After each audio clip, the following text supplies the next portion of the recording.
Welcome into SCARBO Knows Chapter 3. We are in the heart of March Madness. I'm your host, Kevin Scarbinsky, and we are going to get right to it.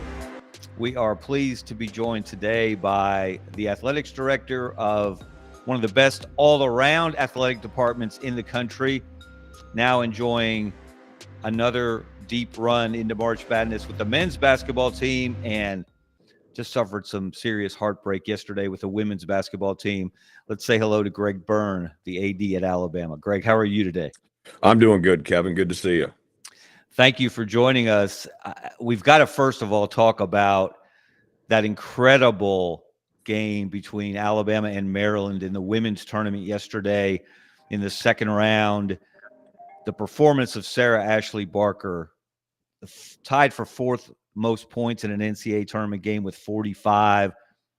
And those three free throws that she hit at the end of the first overtime, which were basically make or go home, make or end your season, make or end your college career. And she stepped up with as much confidence as I think I've ever seen an athlete in Crimson. And there's a long list of those. But for the outcome, this was Tua to Devontae Smith on 2nd and 26. This was Elliott Washington in the semifinals of the 1992 SEC men's tournament at the BJCC. This was as clutch a performance as an Alabama athlete has had. And it is a little bit heartbreaking to see it not end in a victory. And you were there.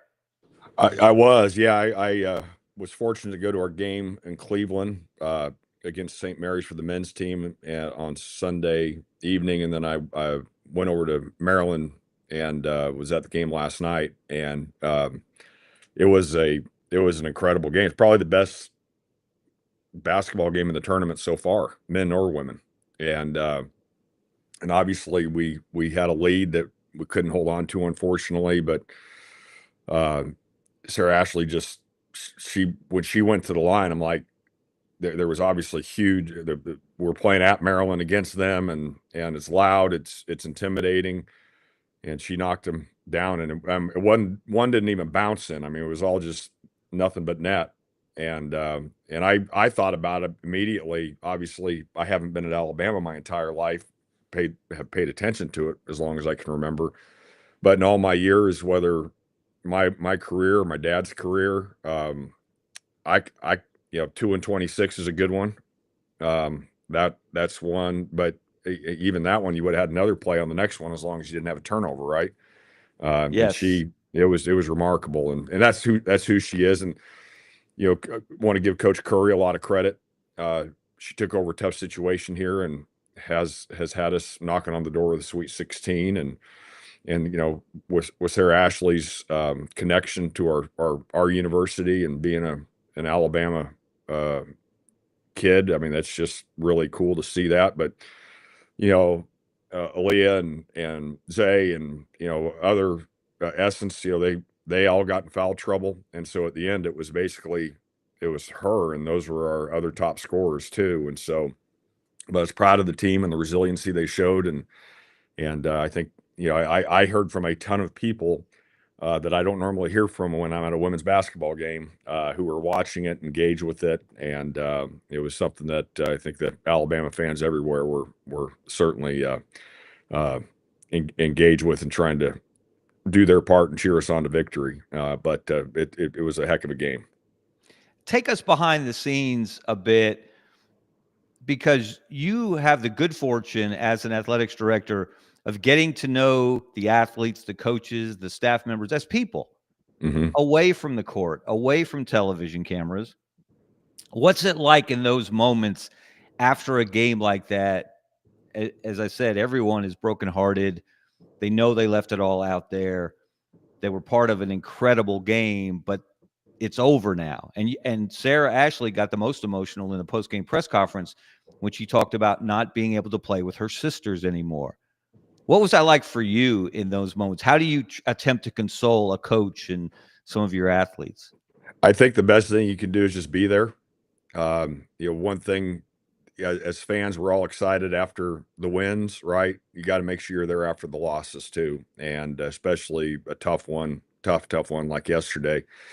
And there's not going to be any words that you can say that are going to console them, but you whether you're give them a slap and five with them or give them a hug and let you know that that you're proud of them, and that's what you do in those situations. And so, um, that's the part that you don't enjoy a whole lot.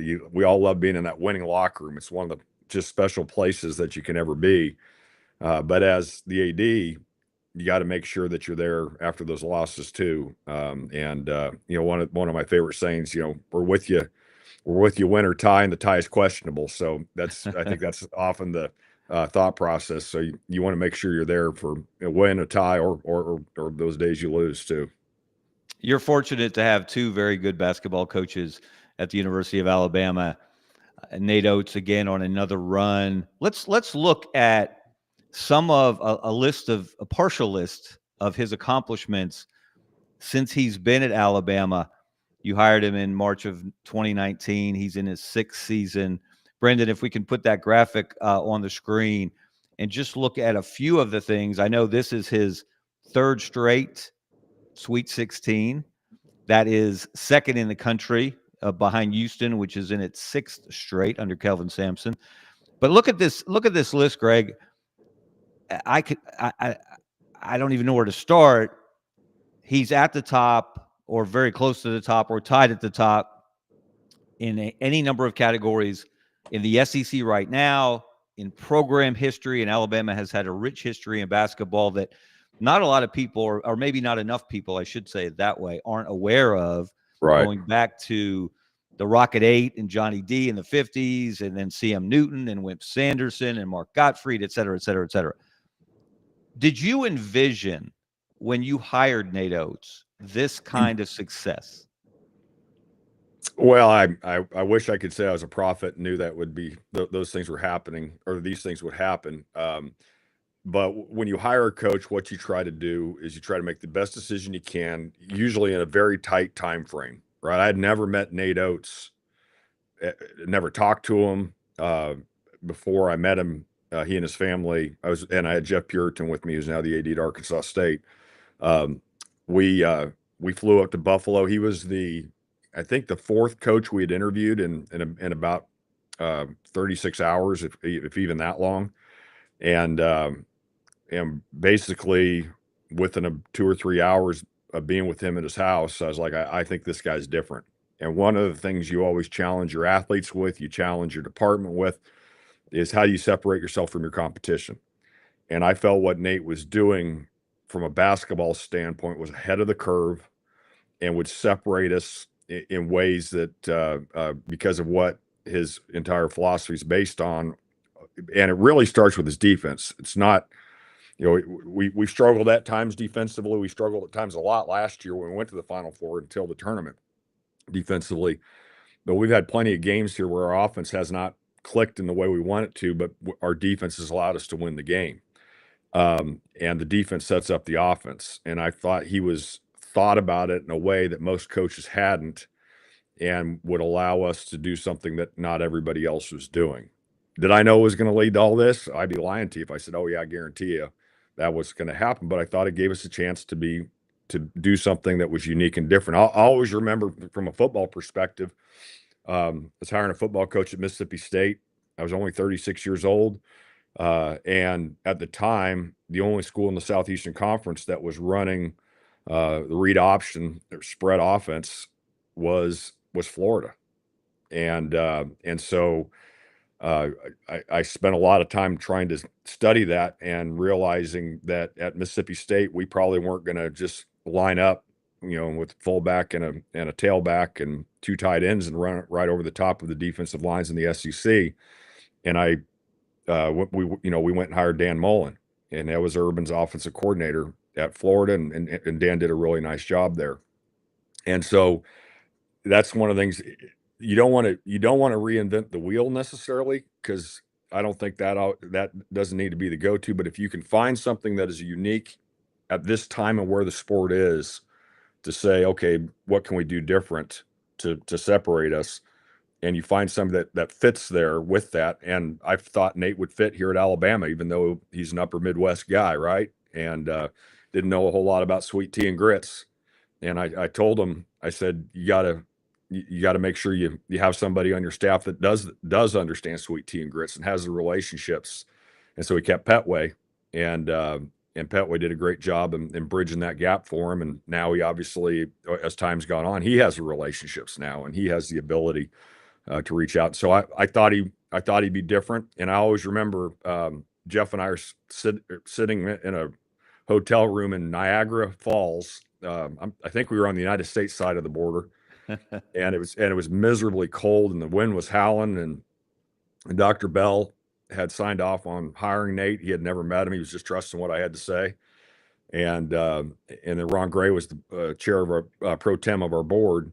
And they gave me the green light, and I sent the tweet out. And I remember saying to Jeff right beforehand, 98% of our fan base is going to go, who the heck is this guy? What's Gerg Byrne doing? Not talking third person, but anyways, we've been very fortunate, and he's done an incredible job. And he's a really good human being, and a guy that you'd want your son to play for. One of the unique things, and you might have other adjectives for it, as an AD that happens during the NCAA tournament is, and I'm not even going into the transfer portal opening while the season's still going on, but coaches changing jobs. We saw Texas make a change. We see coaches coach their team in the NCAA tournament, get eliminated. You turn around the next day or two, they're getting introduced somewhere else. On the Texas thing, we saw Nate's name linked to that, as Texas having some interest, possibly having made a feeler in his direction. Was there ever anything there from your perspective? Did they ever reach out to you and say, hey, we'd like to talk to him? Or was it just a fleeting thing? Or was there anything to it at all? No, they never reached out to me. Chris Del Conte, their athletic director, he and I have been friends for 30 plus years. I do think there's he's one of the ones in our industry that if he's going to want to talk to your coach, he's going to give you a call. He would do that for me, just like I would do that to him. And so obviously that's a great thing to have, where your coach is being mentioned for other jobs. That means he or she is doing a really good job where they are. And I would much rather have that. And I know that gets set up regularly, but I'd much rather have to worry about speculation for my coach or going somewhere else because of the job they're doing, rather than having to have the tough conversations where, is this the right fit for your program long term? And that's one thing always, Kevin, when you have this is such an emotional industry, right? And that's one of the things that makes this industry so special. And at the same time too, stability in your coaching staff's a wonderful thing. If you've got the right person that's going after it on a daily basis and working and developing the kids and paying attention to academics and, making sure you're not driving the program in the ditch in the process from rules compliance, whatever that is today. And hopefully there'll be we'll see with the House settlement, what comes with that.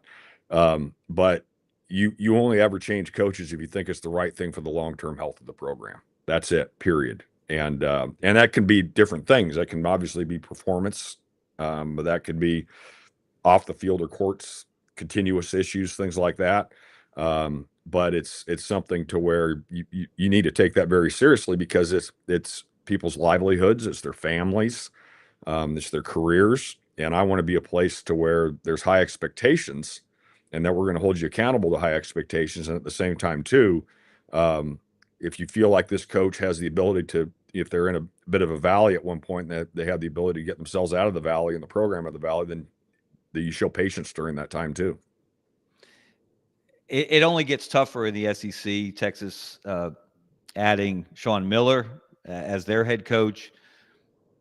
How have you witnessed behind the scenes the progression of SEC men's basketball, the emphasis put on it by the individual schools, the drive led by, going back to Commissioner Mike Slive and now with Greg Sankey?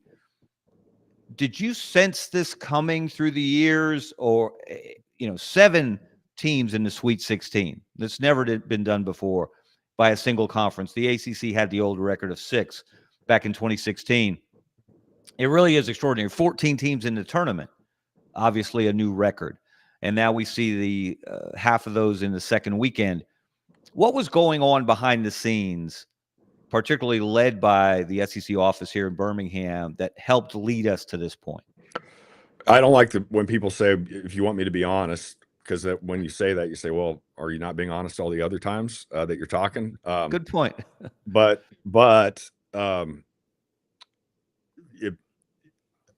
I look at it bigger than men's basketball. Obviously, I have a lot of history in the Pac-12. I worked with Sean Miller at Arizona. I'm a big fan of Sean's, and I think he'll do a great job at Texas. He's a heck of a basketball coach, and so I look at it more holistically and realized I hated it to see the Pac-12 end up what happened to it. And I was in the Pac-12 as we started watching the decision making and the challenges that came along with that. I knew that the Southeastern Conference did as good a job as anybody, and Commissioner Slive, Roy Kramer, and obviously Greg Sankey has done a really good job of doing what they can to get the resources to the institutions. And one of the things that we have at Alabama is we have a high expectation level, right? That's what you sign up for when you come to Alabama. And it takes resources to do that. That we have to be competitive from a salary standpoint. We have to be competitive from an NIL standpoint. I know there was controversy after I publicly said, hey, we need help here. And I was like, I just supposed to sit here and act like it doesn't exist. And I also thoroughly believe that you got to be direct with people. If you just try to get people to read between the lines, not everybody's going to be able to do that. No offense to anybody, just people struggle with that. Okay.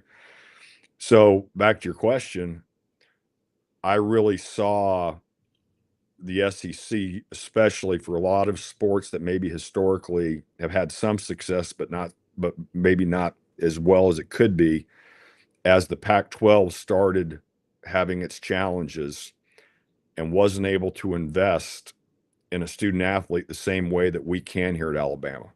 You look at some of our best student athletes we've had in the last 10 years here, even here at Alabama, got a lot of West Coast kids. Bryce Young, right? Najee Harris.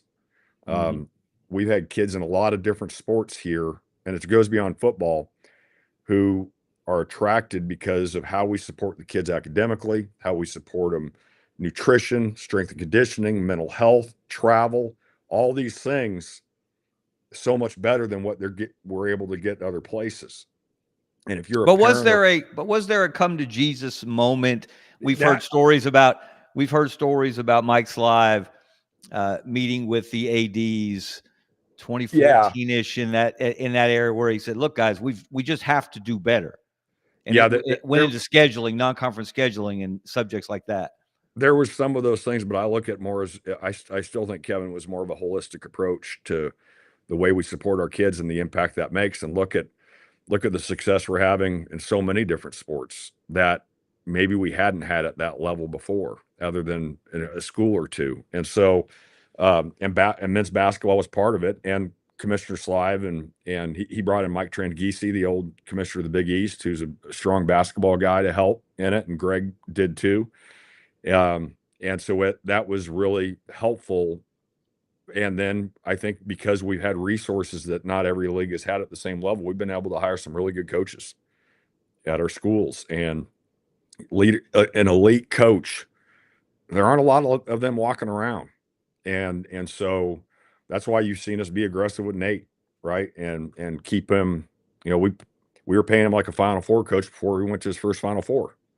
And then we felt he was something that's very special. You see, we're not, because of what's going on with revenue sharing and NIL and all those things right now, and we're in such a transition, such a huge transition in college athletics right now. I think you're going to see the facility thing slow down. You've already seen some of it, but we're building a new basketball practice facility right now, and that's going to be state of the art, and it's going to be really good for both of our programs. And that's showing because we have, we have a lot of momentum in our men's program, and we had continued improvement and success in our women's program too, which is exciting to see. One of the other hats you wear is as a member of the NCAA Division I Men's Basketball Committee, aka the Selection Committee.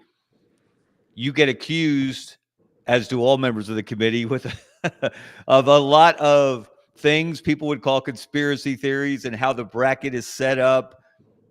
The first thing I want to ask is, have you heard from Kelvin Sampson about having to play 2 years after having to play Auburn in the second round in Birmingham, when Houston was the 1 seed, Auburn was the 9. Now he's the 1 seed. He has to play Purdue, the 4 seed, in Indianapolis. Yeah. I have not. I was actually in Wichita with the committee on Thursday and Saturday. Well, I went there Tuesday, I think, and then I went to Cleveland from there. Houston was in our bracket. I've actually known Coach Sampson since I was in high school. When he was a very young head coach at Washington State University, they had the only varsity team camp on the West Coast, and so we would get in a bus and drive up from Oregon and go. Our varsity team would go play at Cougar Cage Camp. I won't tell you every detail of it, but I got to know him because there was somebody on our team, and this is 100% true, that may have thrown a party. I was not a part of the party. I can honestly say I was not. I did not know about it, but it led to some disruption in the dorm rooms, I guess. And that was the first time I ever met him, because he showed up at our games, and my dad was AD at Oregon at the time. And he said, "Mr. Byrne," or something like that. And I said, "Yes, coach." And he said, "Do you know anything about a party up in the dorm room?" And I said, "No, sir, I don't." And he said, "Do you think this," he told me the kid's name, who's older than me. And he said, "Do you think he could have had something to do with it?" And I always remember, I said, "I don't know if he did, but it wouldn't surprise me."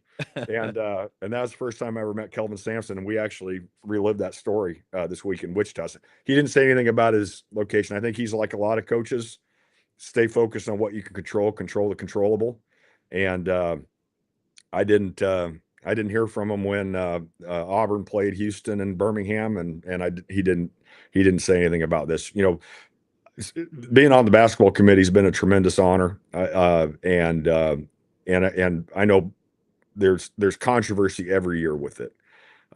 When it comes to the bracketing, we seat the teams, okay, and then there's principles that you have to abide by, and we vote teams in, we vote teams out. But this is the God's honest truth here too, where we. I always remember we were the number 1 overall seed there a couple years ago, right? And we get to select where we're going as the number 1 overall seed. That's the only team that's guaranteed to get to select to where they want to go as the overall number 1. And then it's based off of the bracketing principles on distance and all those different things. And so we're going to Birmingham. We're excited about that. And then when the bracketing, and it's a combination of a computer system and then the committee doing this together, but everybody gets placed where they're supposed to. And I remember Alabama's in Birmingham. I think this is great. This is going to be a lot of fun for our program and our kids. And then Auburn comes up in Birmingham. I'm like, God dang, our fans are going to think I did that, which I didn't. And my other funny one is, last year, I know there was some controversy about Auburn having to go out to Spokane, and I got accused of orchestrating that, which I didn't. And so wait a minute. So you're telling me that you didn't orchestrate this year the possibility, which didn't come true, of Auburn playing Louisville and Lexington? Absolutely not. But I covered up the Spokane. Let's say I did do the Spokane one. I covered it up by putting Alabama there too. Yeah. So I mean, come on, man, that's ridiculous. The matchups are what they are, and it's the parameters that the committee has to stay within are what they are, and so really, when it comes to that, you're just sitting there going, "Oh, okay, I guess what it is," and I can already tell you what the controversy is going to be about it, but I don't really have anything to do with it. And anyways, I guess they didn't have to play Louisville. I want to know what the secret is, how you manipulate higher seeds losing before they play Alabama. Last year, Grand Canyon staged an upset, so Alabama had to play them in the second round. Now we see BYU beating Wisconsin, so you don't have to play Wisconsin. You get BYU, a 6th seed. What magic dust do you have that creates these upsets that makes an easier path, allegedly, for Nate Oates and company. Yeah, we've played some really good teams, and we've got a really good team against BYU this week, and I don't have any control over that whatsoever. And you know, when you're on the committee, you're one of 12 voices in the room. You're one of 12 votes when it comes to teams, and there's no jockeying for position or anything like that. It's just I think, and one of the things many things I've been impressed with being on the committee about is the integrity of the process, and I sent a tweet out Saturday late afternoon, and I don't tweet a whole lot anymore, but yeah, I'm paraphrasing. Actually, I could pull it up here real quick. I'm paraphrasing a little bit, but basically, it was something along the lines. Yeah, here it is, right here.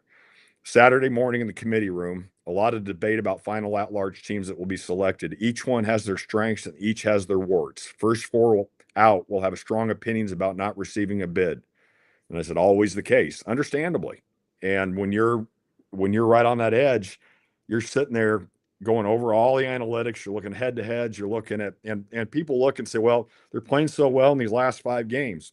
That's great. That's you look at it, but you also look at the first month of the season too, because those games count as well.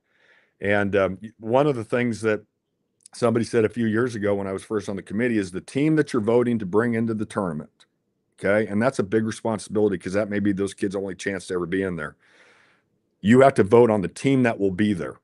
For instance, if you had an injury or two, and when that young man is not on playing for them and they're not going to play in the tournament, and they've struggled when that young man hasn't played, you got to take that into account too. I've been West Virginia comes to mind on that point this year. Could be. I've been a big proponent of strength of schedule in football, have I not? Yes. And so I look, again, I'm one of 12. I'll look at that out of that lens, especially at the end. Now, you don't want to make sure that you punish a team to where it hurts another team later on with that. There was a Big Ten team this year that was really strong and had a good team, but their non-conference strength of schedule was like 320. Well, I didn't want us to hurt them, or hurt somebody that would have to play them maybe earlier than they should have because of that. However, if you're on the bubble and you're one of the last few teams we're talking about, and they have a 300 strength of schedule, and you're comparing it to a team with the top 50 even, it's like, okay, they tried to schedule somebody. And I do think that's, at least out of my lens, that's something I pay attention to. But that's part of why you have a committee of 12 people, because each person's going to have a different lens, and that's okay. All right, we got to wrap this up in a minute or so. As you said, as a committee member, you get assigned. You're at different sites the first 2 rounds. The first weekend, you were in Wichita, so you don't get to see your team in person. But because you were Thursday, Saturday, you got to see them on Sunday. Mm-hmm. What's it like? Are you watching on TV the first round game? Were you getting a little nervous when Robert Morris was hanging around in that second half? And what's it like now? You'll get to be with Alabama in Newark for the regional. I will. Yeah. You're absolutely watching your team.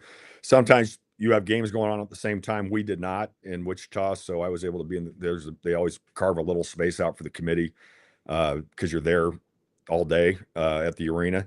And so I went to the committee room and watched the Robert Morris game, and they had a good ball club, and we were fortunate to get through that game. And so, and then depending on how many committee members have teams in the Sweet 16, which, I'm obviously fortunate for us to have Alabama there, they'll excuse you and allow you to be with your team. So last year, I wasn't in Spokane, but I went to Los Angeles and met them and was with them all the way through the Final Four. And obviously I'll get to be with the team as we take on BYU on Thursday, and hopefully we can go play a good game. But it's fun to be a part of. It's really both, obviously, as watching our team most importantly, and supporting them, but also at the same time too, getting to be kind of the insight on college basketball this year. Well, this has been fun, Gerg Byrne, and this is the one time of year when you can actually cheer for teams, because my bracket has Alabama and Auburn meeting in the national championship game. So I am pulling for the Crimson Tide and the Tigers to stage one more IBOB, which would turn into Armageddon if we see that in San Antonio. Would you mind? Would you love to see that? That'd be something else. That'd be one for the ages for sure. And obviously we got to be focused on one at a time with BYU right now. But you know, that would be one for the ages for sure. Well, again, Alabama Athletics Director Gerg Byrne, we appreciate your time today. Good luck to the Crimson Tide the rest of the way, and have fun in Newark. Thanks, Kevin. Roll Tide. All right, take care. All right, there you have it. Gerg Byrne, Alabama Athletic Director, the man who hired Nate Oates, who has been as good or better than anyone in the SEC in his 6 years there, trying to get back to the Final Four for the second straight year, has won more championships in the SEC than anyone in the time he's been there with 4. Auburn has 3, Tennessee has 2, and Florida and Kentucky each have 1. So basketball is a different animal now in the state of Alabama than it's ever been, in the SEC than it's ever been, and that's in part due to people like Gerg Byrne. So we appreciate his time today. We're going to wrap it up. It's been an unbelievable NCAA tournament so far. It should only get better from here. 7 SEC teams in the Sweet 16. I'm expecting to see 4 of them in the Final Four. I know the odds. I know the possibility seems crazy, but Florida, Auburn, Alabama, Tennessee. I expect an SEC party in San Antonio. We'll see how it turns out. Thank you for watching. Thanks again to Gerg Byrne. Thank you to Brendan Martin, the best in the business behind the board, making this all happen. And we will see you. Hope you have a great rest of the week, and we'll see you later in the week for SCARBO KNOWS.